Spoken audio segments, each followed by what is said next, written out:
Bonsoir à tous, bienvenue dans votre émission Les Réunions Léla. On va aborder un sujet qui fera débat un peu plus quand on va avancer vers le début du mois de novembre. Un rendez-vous avec Odyssea, on en parle dans Cosmo Réunionnais. Koussoum Libou, bonsoir. Bonsoir Jesmi. Marie-Noël Périne, bonsoir. Bonsoir. Alors, ce sujet-là, ça vous tient à cœur, Marie-Noël? Oui, ça me tient à cœur. Alors, en fait, j'ai eu un cancer du sein donc l'année dernière et j'ai dû donc me traiter et traverser. Et j'ai traversé le feu et l'eau. Alors, je m'exprime tout d'abord, pour commencer. Donc, j'ai découvert mon cancer par moi-même grâce à l'autopalpation. Ah oui. Donc, j'avais l'habitude de m'autopalper et je l'avais appris avec mon gynéco. Je l'ai regardé faire et donc, voilà, j'ai commencé à le faire. Et je le faisais comme ça depuis l'âge de 50 ans. Donc, je le fais. Il n'y avait rien, donc tout allait bien. Et le 14 février... 14 février, ça te dit quelque chose, Gismi, aussi? Le jour de la Saint-Valentin. Le jour de la Saint-Valentin, je découvre une petite grosseur à mon sein. Et puis, voilà, donc ça commence. En fait, le chemin va commencer. Et très rapidement, on me prend en charge. Et c'est vraiment grâce à l'autopalpation. Et si j'ai vraiment un message aujourd'hui, alors, je ne représente pas Odyssea.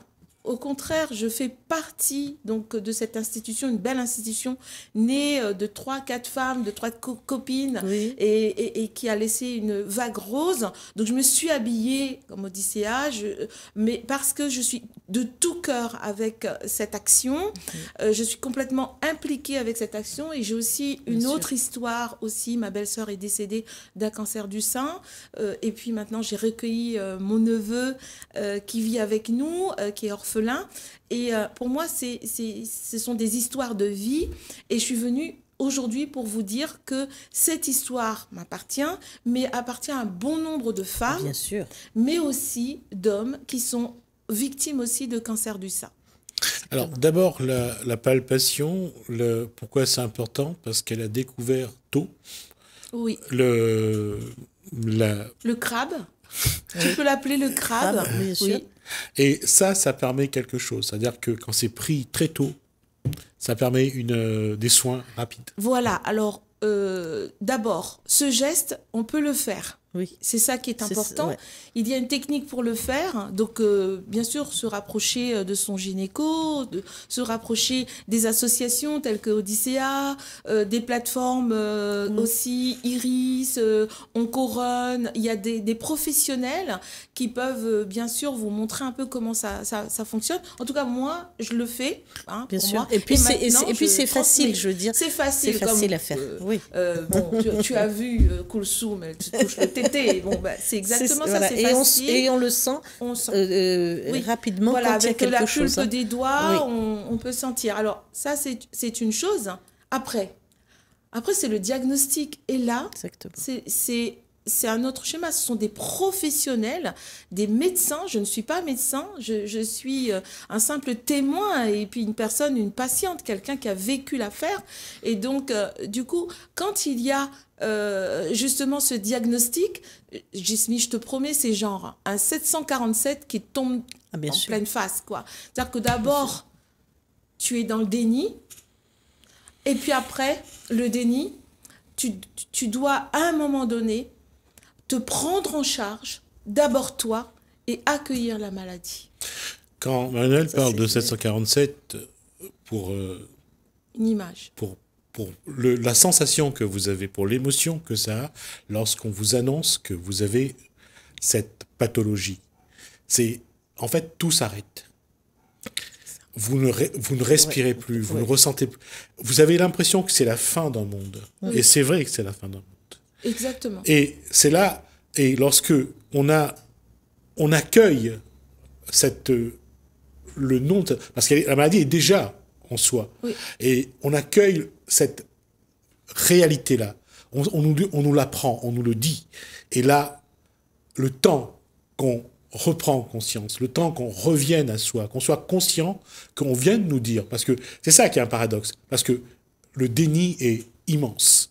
On n'a pas envie d'entendre ça. On essaye de trouver, on a l'impression de dire, demain on va se réveiller, on a fait un cauchemar. Exactement. En fait, moi, c'est ce qui s'est passé. D'abord, j'ai dit non, ça passe pas par moi, c'est pas possible. Et puis, surtout, j'ai mon petit neveu avec moi dont la maman a perdu aussi, a perdu la vie avec un cancer. Et donc, pour moi, c'était une forme de répétition. Alors que dans ma famille, il n'y en a pas. Ça veut dire que, du coup, pour moi, je pensais être épargnée. Tout le monde pense être épargné. Il n'y a pas de terreau familial. Ça veut rien dire. Ça veut absolument rien dire. Du coup, je porte l'étendard, je porte le flambeau. Mais ce qu'il y avait, Jesmi, c'est ça. C'est qu'après ce moment de déni, soit il est long, soit il est court. C'est-à-dire qu'à un moment donné, il faut se prendre en main et il faut absolument être accompagné dans le fait d'accepter. Exactement. Le locataire indésirable. Et il faut être, quand on revient à soi, quand on prend conscience, quand on retrouve sa capacité à agir, c'est de prendre la décision, d'aller voir les bonnes personnes, de prendre les bonnes décisions et que ça ne traîne pas. Parce que plus vous allez traîner, plus vous n'aurez pas assez de courage pour prendre la décision. Donc, prenez la décision le plus vite possible. Avec toutes les informations que vous avez, c'est ça qui fait que Marie-Noëlle a réussi à enclencher ce qu'il fallait enclencher. Oui. Et j'avais une question parce que, bon, d'accord, les dépistages, tout ça, mais ça ne vous a pas touché que vous parce qu'il y a tout un entourage, il y a du monde autour de vous. Ça n'affecte pas que la personne, je veux dire, qui est concernée. Oui, exactement. Et puis, donc déjà, pour commencer, au niveau de la famille, ça impacte la famille. Et le travail que Marie-Noëlle doit faire quand elle va dire ça à sa famille, c'est de protéger la famille. Oui. Et de trouver les mots qu'il faut, de les rassurer. Et ça, c'est un travail qui est pas simple. Parce que ça nous impacte nous, mais ça impacte encore plus les autres. Oui. Donc, comment protéger les autres? Alors, les bons mots, trouver les bons mots pour... alors, moi, j'avais choisi de tout expliquer. Donc, d'abord, il fallait que je comprenne ce que c'est le cancer. Donc, après, donc, on essaie de témoigner. Alors, donc, il y a donc, je suis allée un petit peu lire des ouvrages. Donc, notre amie Rokhaya, qui a écrit un livre. Donc, j'ai pris des auteurs de La Réunion pour essayer aussi de comprendre, parce que c'est une question de proximité. Parce que c'est son histoire. C'est son histoire. Elle a c'est un témoignage. Elle a aussi eu un cancer. C'est son témoignage. Du sein. Du sein, pareil. Oui, pareil. Et donc, voilà. Donc, j'ai pris son livre que vous pouvez retrouver bien sûr à la médiathèque. Et puis, il y a aussi Marie-Claude Barbin que vous avez reçue. Hein, qui nous a présenté aussi son livre. Voilà, donc pas le sein. Oui. Alors, ras le sein, et j'ai presque envie de dire aussi ras le sien. Oui. Donc, parce que c'est un peu le langage des oiseaux. Vous avez le sein, S-E-I-N, et vous avez l'autre mot qui vient en opposition, c'est sain, S-A-I-N. Donc, j'ai beaucoup travaillé, en fait, voilà, sur comment m'approprier ça. Déjà, cette pathologie, pour moi, le mettre dans ma bouche, et puis après, partager avec les miens. Et qu'est-ce qu'il fallait faire, tenir. Et ce sont eux, en fait, qui m'ont aidé. En fait, l'entourage est pour beaucoup. Une fois qu'on a passé le cap du déni, eh ben, le petit doudou, le mari, la maman, la mamie, etc. C'est ça qui est important pour nous. C'est d'abord ça, avant un médecin. Parce que je ne comprenais pas quand il me parlait de carcinome, filtrant, infiltrant, de choses que... chimio, tuméraux, voilà, mastectomie, etc. Donc, c'est un jargon qui ne m'appartient pas, qui n'est pas proche de moi. Par contre, dans la famille, le regard de la famille, c'était ça que j'avais besoin. Et j'avais besoin de dire, je vais m'en sortir. Je suis entourée de thérapeutes, mais je suis entourée des miens. Et ça, c'est vraiment important. C'est d'autant plus important dans cette société réunionnaise qui a des racines africaines, asiatiques, européennes, c'est que notre façon d'être sont aussi dans nos origines, dans nos racines. Et que c'est un paradoxe, mais ces moments d'épreuve nous ramènent à ce que nous sommes, à nos racines aussi. Exactement. À nos racines, et tu parles de racines, qu'est-ce que c'est qu'un cancer? Donc après, je suis allée, bien sûr, étudier, puisque je suis bibliothécaire. Donc, chercher. Oui, chercher, qu'est-ce que c'était. Et donc, on voit que le cancer, c'est une histoire de racines. Ça prend... Oui, ça prend naissance, c'est d'abord comme une espèce de petit téton, et puis après, ça ressemble à un crabe, c'est pour ça qu'on parle de oui, crabe. c'est ce qu'il y a sur le livre de Rokhaya. Il y a un crabe. Il y a un crabe. Qui essaye d'écraser le crabe. Voilà. Et Hippocrate, qui était là donc bien avant Jésus-Christ, il compare le crabe, le cancer et le crabe, donc par analogie, il le compare comme justement, ça ressemble à un crabe, donc il y a une ramification, et ça se propage. Et c'est ça, en fait, le cancer. Il y a des choses visibles, c'est-à-dire que le chirurgien, l'oncologue et le radiologue, l'échographe, toutes ces personnes-là vont diagnostiquer, vont voir des choses, donc ce qu'on voit. Et puis il y a des choses c'est une maladie sournoise. Oui. C'est une maladie qui se tapit dans ton corps, Jesmi. Et il y a tant de son heure pour sortir. Et cette maladie se nourrit d'angoisse, de stress, se nourrit de sucre. C'est pour ça que je disais qu'il faut revenir aux racines. Parce que le problème quand on parle de cancer, de ce genre de maladie, c'est ce qu'on appelle des somatisations. C'est-à-dire que ça n'est pas seulement d'un mauvais fonctionnement du corps, mais aussi de nos stress, de nos angoisses, de nos peurs. Nos charges mentales, voilà, le travail, la charge mentale familiale, Gismi, la charge mentale familiale, je l'ai appris. Je vais ajouter quelque chose à ça. Ce qu'on appelle les souffrances du passé. Les souffrances. En fait, il y a aussi les secrets. Les secrets bien gardés. C'est pour ça que je disais les souffrances du passé. C'est ce qu'on appelle le lien transgénérationnel aussi. Exactement. Ça saute d'une génération... Et c'est pour ça que je dis que dans le terreau familial, je ne le connais pas. Mais peut-être qu'une grand-mère ou une arrière-grand-mère a pu avoir, est morte tout simplement d'une maladie inconnue. J'aurais voulu te poser aussi une question, c'est-à-dire, fut un temps, on n'en parlait pas, on ne savait pas, on découvrait qu'à la fin qu'ils étaient morts de cancer. Mais selon toi, c'est important d'expliquer à son entourage, aux enfants, d'expliquer.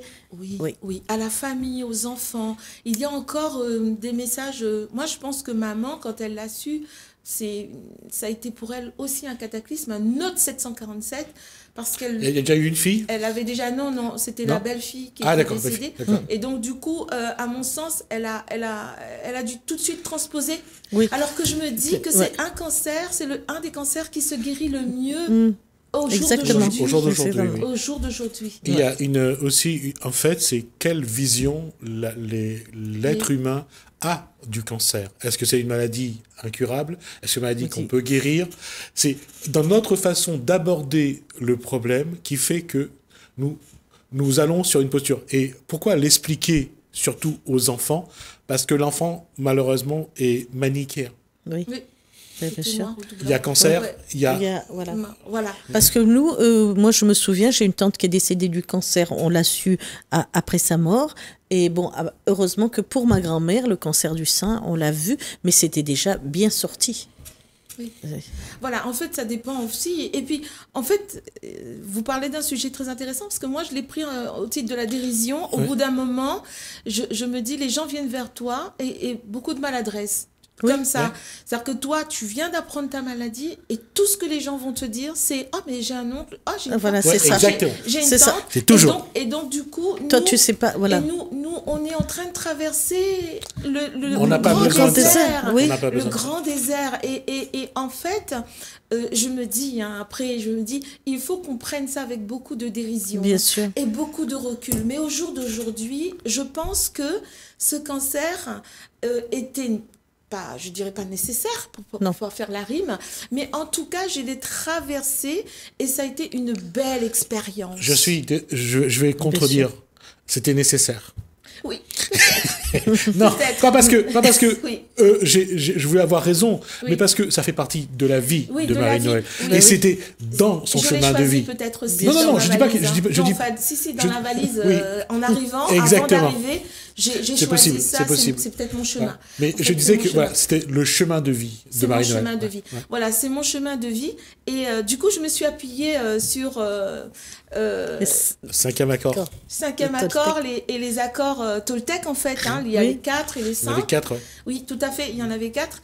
Et donc, C'est quoi ce cinquième? et ce cinquième, alors justement, je vais vous le dire parce que je le connais pas par cœur. Et donc, c'est sur... C'est la maîtrise de soi. non, c'est autre chose. Je le connais pas par cœur, mais je le retrouverai. Ça va me revenir. Et à quel moment j'allais dire, la nouvelle est arrivée comme quoi le combat mené que mène Marie-Noël a commencé à apporter des résultats? Alors, moi, le résultat, il a commencé très rapidement puisque je me suis intéressée au traitement. Je me suis intéressée à comment j'allais devenir mieux. Et donc, ça, c'était pour moi vital. Et ma tête, mes livres, les films, je ne vous dis pas combien, parce que je ne pouvais plus manger, j'ai perdu 10 kilos, et j'ai regardé des films sur la nourriture, j'ai regardé des films sur des vidéos qui se faisaient dans la rue, des gens, comment ils vivaient, etc. J'ai voyagé, et on en parlait dans une des émissions, le voyage pour moi ça a été important, j'ai lu énormément d'ouvrages sur le voyage parce que j'étais coincée à la maison avec mon traitement qui était super lourd. Et donc, voilà, ça a été vraiment pour moi hyper important d'être entourée de ça.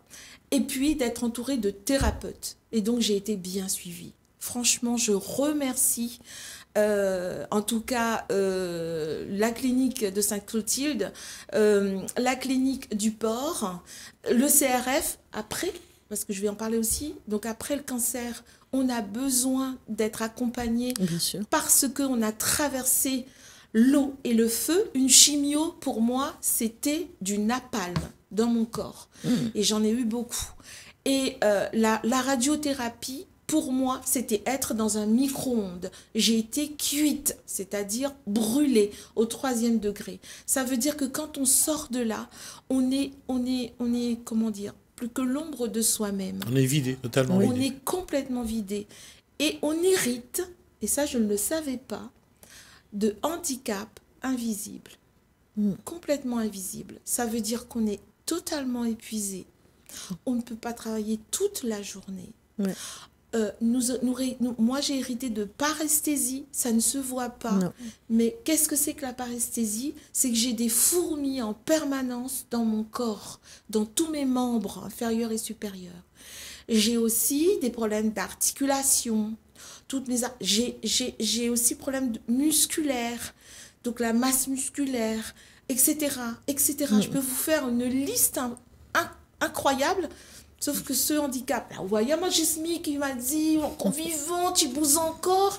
C'est exactement ça, on bouge encore, on a besoin tout juste d'être à sa place et d'être vivant. Et je suis vivante et je veux en parler. Je veux parler du cancer. Je veux accompagner des patients, des patientes, parce que maintenant j'ai rencontré des hommes qui ont le cancer du sein. Ce n'est pas propre à la femme, c'est rare, mais il y en a aussi. Donc d'ailleurs, je salue mes amis qui m'écoutent aujourd'hui. Et il y a plusieurs sortes de cancers. Et ça, c'est quelque chose que j'ignorais. Donc le cancer de ma voisine n'est pas forcément le mien, même si c'est un cancer du sein. Oui. Et puis là, on va rentrer aussi dans la phase de octobre rose et novembre rose. Oui. Donc on va pouvoir en parler puisque ça a déjà démarré en métropole. Ils ont déjà démarré les courses et toutes les enquêtes sur le cancer du sein, les explications. Et bientôt, là, ça nous arrive. Nous, on termine en fait parce que nous, c'est au 5 novembre. Je suis là parce que le 5 et le 6, moi, je viens parce que Odyssea, c'est vraiment une vague rose, c'est magnifique, en tout cas comme lien qui rassemble, parce que le 5 et le 6, c'est tout le monde. Cancer ou pas cancer, c'est familial. C'est un regroupement pour marcher, courir, s'amuser, s'informer, rencontrer d'autres personnes.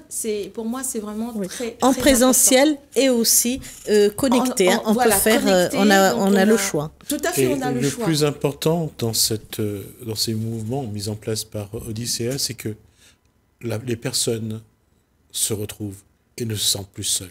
Et ça, c'est extrêmement important. Vraiment. Et puis aussi, avoir des informations. Oui. Il y a donc des plateformes qui existent, des réseaux, Iris par exemple, plateforme de professionnels qui connectent les professionnels, qui permet aussi aux patients de savoir avoir ses rendez-vous avec des professionnels adaptés à sa pathologie.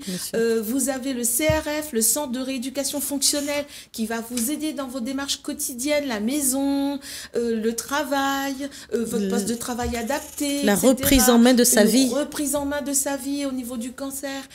Vous avez aussi En Couronne, donc qui va vous donner aussi une liste de professionnels, l'annuaire du réseau rose. Moi, l'annuaire du réseau rose, ça m'a sauvée. Ma diététicienne, rencontrer une diététicienne, socio-diététique aussi, avoir un psy. Donc ça aussi c'est important, se faire masser, l'estime de soi, avoir aussi un coiffeur, je fais un petit coucou à Charles, qui prend soin de nous, qui nous redonne le goût de vivre. Moi au départ, j'avais un crâne rasé, là mes monte, mes petits cheveux ils repoussent les filles, moi trop content. Bon, j'avais un crâne rasé, donc je veux dire pas un cheveu sur le caillou. Et quand tu vois tes cheveux tomber, c'est ta féminité qui tombe. Oui, c'est ce qu'elles disent les filles dans leurs livres. C'est ta féminité qui tombe. Quand tu as un sein et tu as une ablation de sein, c'est ta féminité qui part. C'est ta libido aussi qui s'effrite. Bon, c'est-à-dire, j'ai pas eu de problème de ce côté-là. Bien, donc voilà, la petite parenthèse. Je reviens sur les accords Toltec. Premier accord, que votre parole soit impeccable. Deuxième, quoi qu'il arrive, ne pas en faire une affaire personnelle. Ne faites pas de suppositions pour troisième. Quatrième, faites toujours de votre mieux. Et le cinquième, soyez sceptique, mais apprenez à écouter.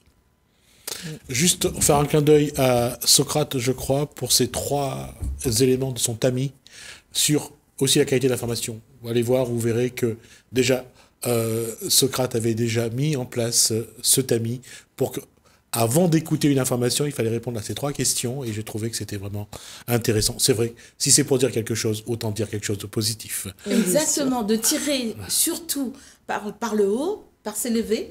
Alors moi, il y a l'écriture aussi. Donc ça m'a bien sauvée aussi. Donc j'ai fait des ateliers d'écriture pendant ma convalescence. Et c'est vrai que écrire, c'est comme Rokhaya, c'est comme Marie-Claude. Et Barbin. Oui, Barbin, voilà, tout à fait. Et donc l'idée, c'est mettre des mots, M-O-T-S. Sur ces mots, sur ces mots, M-A-U-X. M-A-U-X. Merci Marie-Noëlle, on a déjà dépassé de 3 à 4 minutes le temps qui nous est imparti. Merci pour ce témoignage, merci de nous avoir apporté ça. Et encore une fois, de regarder la vie du côté positif. Parce que tout ce qu'elle a dit, c'était de dire, on avance, on se bat. Prenez-vous en main, soignez votre tété, faites palper les tétés s'il vous plaît, et ça peut sauver une vie. Merci. Merci Marie-Noëlle, merci à Kosoum Lolibou. Merci à vous de nous avoir suivis. Merci Hélène, merci François, je vous dis à bientôt.